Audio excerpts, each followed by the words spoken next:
তো কি অবস্থা ব্রো, কেমন আছো সবাই? এই মুহূর্তে যাদের যার অবস্থা কিন্তু আমাদের গ্রামে যে মন ভাঙা আশিকগুলো আছে না, যারা এক দুবার প্রেমে ছাকা খেয়েছে, ছাকা খাওয়ার পরে যে আশিকগুলো ঘুরে বেড়ায়, এই আশিকগুলোর থেকে কিন্তু অবস্থা খুব খারাপ। কারণ এরা যে পরিমাণ ছাকা খেয়েছে তার থেকে বেশি ছাকা দিল যাদের যাকে সিএসকে বার না সিএসকে তোমরা এটা করতে পারলে, কি যে জাদেজা সিএসকে এর মন প্রাণ দিল সবকিছু, সেই জাদেজাকে ট্রেড করে নাকি সঞ্জু স্যামসন আসবে সিএসকে। না মানে সঞ্জু স্যামসন আসুক, সঞ্জু স্যামসন সাউথের ছেলে, সাউথে ফিরে যাবে, এটা তো খুবই ভালো খবর। কিন্তু তাই বলে জাদেজাকে দিয়ে ট্রেড করবে, এটা কি মানা যায়? জাদেজা তোমাদেরকে ট্রফি এনে দিয়েছে এতবার, যে জাদেজা তোমাদের ফিনিশ করে দিয়েছে, যে ম্যাচ তোমরা হেরে যাওয়ার মতো সেই ম্যাচকে তোমরা জিতিয়ে দিয়েছে, সেই জাদেজা সেই জাদেজাকে ট্রেড করে আনবে? যে জাদেজা না হলে তেইশের যে কাপ তেইশের যে কাপ তোমরা নিয়েছো, জাদেজার যে শেষের যে ভূমিকা, এই যে ধোনির আইকনিক কোলে তুলে সেলিব্রেশন, সবকিছু ভুলে গেলে চেন্নাই বলো, এটা ঘোর অন্যায়, মেনে নেওয়া যায় না কোনো মতেই। তবে যেটা ফ্যাক্টে আসতে গেলে কিন্তু অনেক বিষয়ই আছে। কারণ এই মুহূর্তে চেন্নাই সুপার কিংসের আগের বছরের মানে 2025-এর এবছরের ডাউনফল সবাই ভালোভাবে জানি আমরা। একেবারে 11ই সবার লাস্ট সর্বশেষ যে চেন্নাই টিম 1 নম্বরে থাকে, সেই চেন্নাই টিম একদম শেষ লাস্ট 11 নম্বরে কমপ্লিট করেছে এবছর। তো চেন্নাইয়ের এই যে ডাউনফল, এই ডাউনফলের পিছনে কিন্তু অনেক অনেক অনেক ইস্যু আছে। যেমন বোলিং, যেমন মিডিল অর্ডার ব্যাটিং লাইন তো সব থেকে খারাপ। বোলিং, স্পিনার বোলিং বলো, ফাস্ট বোলার বলো, সব দিক থেকে চেন্নাই যে ডাউনফল গেছে, তা কোনোভাবেই চেন্নাই টিম যে মেনে নেবে এটা আশা করা যায়। তো সেই দিক থেকে চেন্নাইয়ের যে এবছর বড় পরিবর্তন হবে, এটা আমরা সবাই ভেবেছিলাম। তো চেন্নাইয়ের বড় পরিবর্তন হতে চলেছে। জাদেজাকে নাই তো শিবম দুবেকে ট্রেড করে সঞ্জু স্যামসনকে আনতে হবে।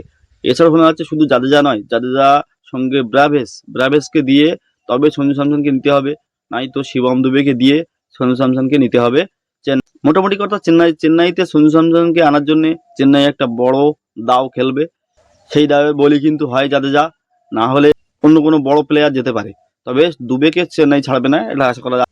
যার দিকে 1 নম্বর আঙুল সেটা হচ্ছে জাদেজা ব্রাভেস, এই দুজনকে দিয়ে কিন্তু ট্রেড করতে পারে চেন্নাই। কারণ চেন্নাই যে ইমোশনালি কাউকে, কোনো প্লেয়ারকে খুব বেশি কানেক্ট করে রাখে তেমন নয়। শুধুমাত্র ধোনিকে রেখেছে তার একটাই কারণ,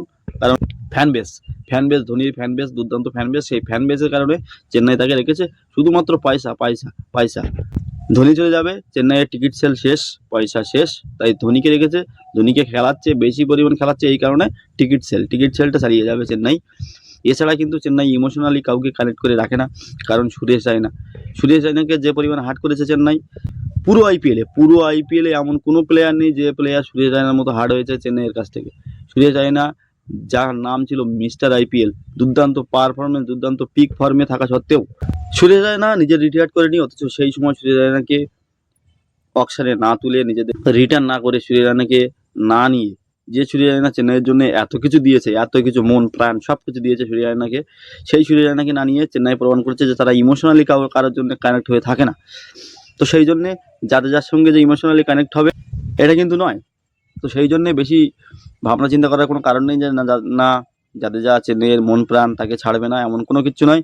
জাদেজাকে ছাড়তে পারে, তবে এই ট্রেডটা কিন্তু খুব বেশি পরিমাণ চেন্নাইয়ের প্রতি চাপের হয়ে যাচ্ছে। কারণ জাদেজাকে ছাড়া, সঙ্গে ব্রাভেসকে ছাড়া, এটা খুব পরিমাণ চাপ হয়ে যাচ্ছে। এছাড়া যদি দুবেকে ছেড়ে সঞ্জু স্যামসনকে নিতে চায়, তাহলে দুবেকেও ছাড়াটাও খুব বেশি চাপের। সেই জন্য এই ট্রেডটা কতদূর হবে, কতদূর কমপ্লিট হবে তবে বোঝা যাচ্ছে না। তবে যদি জাদেজাকে ছাড়ে, জাদেজার কথা ওই অবস্থা, মন ভাঙা আশিকের অবস্থা হবে জাদেজার। তো এই পর্যন্ত বন্ধুরা। আর যারা চ্যানেলের সঙ্গে আছো, ভিডিও দেখছো, সাবস্ক্রাইব করবে অবশ্যই, ফলো করে রাখবে সঙ্গে।